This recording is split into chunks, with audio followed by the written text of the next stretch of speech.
Well, just to give you a little bit of backstory about my book, it's fictionalized poems written from the point of view of a man whose lover, named Alice, has died. And the poems basically explore his attempt to connect with her in the afterlife. And the title for my book I was inspired from a rumor that Thomas Edison, the inventor, wanted to create a machine that could communicate with the afterlife, a ghost machine. So that's why it's called Edison's ghost machine. So a lot of the poems deal with communication, different forms of communication, including prayer. So this next poem is called Cathedral. I receive the body of Christ, a plain wafer that melts instantly in my mouth. But Alice's body is the only body that I want to taste, so begrudgingly I swallow, my saliva thick with loneliness. I never believed in God before. He wasn't compatible with my scientific theories of the world. But recently, I've caught myself saying his name. All day long, tears have been collecting along the altar's marble mantle. By the time I get there, most of the fluid has evaporated, and all that's left is a nearly imperceptible residue of human salt. I take a deep breath as I stand before it, so that I don't contribute this reservoir of sadness.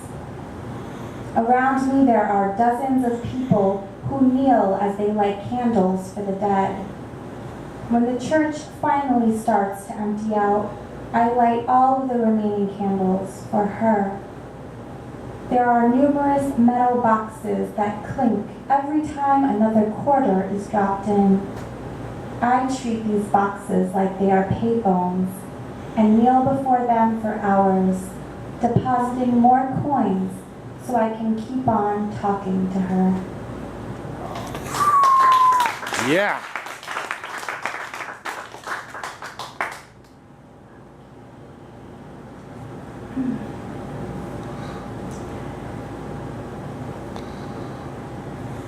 Super perigee moon. People blame tonight's moon for natural disasters, for the radiation that leaks into the Japanese chrysanthemums, into their rain and their dust. I imagine their cities to be filled with people terrified to eat. I picture them as they move through a rainstorm.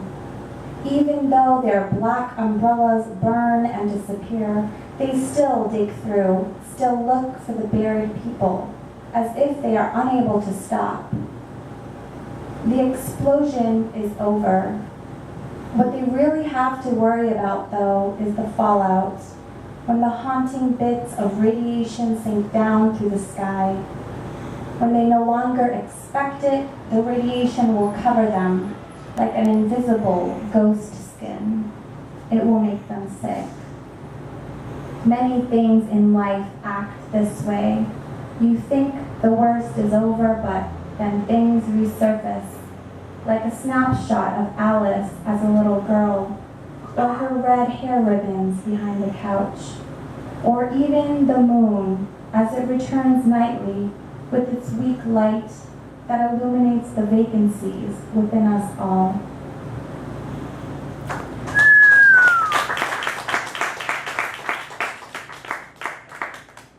How am I doing on time? You're fine. You're fine.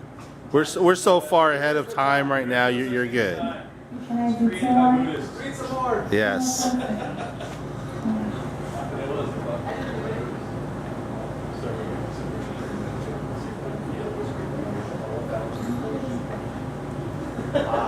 This poem is called Skyward. If I collapse like rain in an empty parking lot and slop into department store gutters with no one around to care, if I fall down to my knees like a soldier on a battlefield who cannot seem to leave even though the war is over.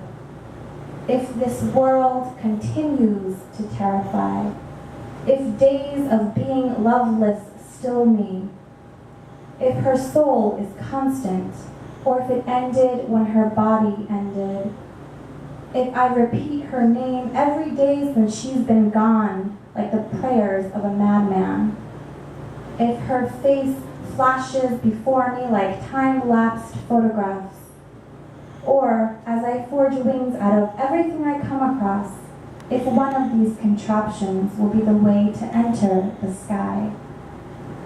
If I call strangers and they continue to say they've never heard of her, if I cannot forget, if I pick up and try to start life over, move to a new town but hate that town too, if I can only find comfort in the muddled brown world at the bottom of a whiskey bottle, then I know the way home. I know how to get to her. I have seen the release of air from her lungs, her final and dark movement from earth to sky. Woo!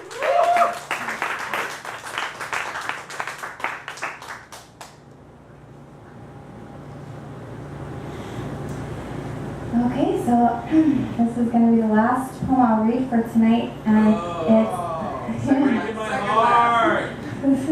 Encore. Chocolate. chocolate. And it's the title poem of my book, Edison's Ghost Machine. I decide to build my very own ghost machine. As I connect a blue wire to a red wire, they give me a shock. As my body floods with electricity, I wonder if this is Alice's first message to me. For a brief moment, I feel her at my side. My grief is high voltage and capable of illuminating forgotten cities, but people have stopped being sympathetic, stopped sending flowers and inviting me to parties. Now I am the forgotten city that no one visits. It's fine. I ride the abandoned subway through the tunnels of my body all night and visit the empty landmarks where my organs used to be. A heart-shaped cave, a gray skyscraper instead of brain matter, and winding cobblestone paths that my intestines used to travel. It's quiet and empty in this city. This allows me to spend weekends trying to create my ghost machine. I hook up the radio frequency, switch it on, and scan the world for her voice.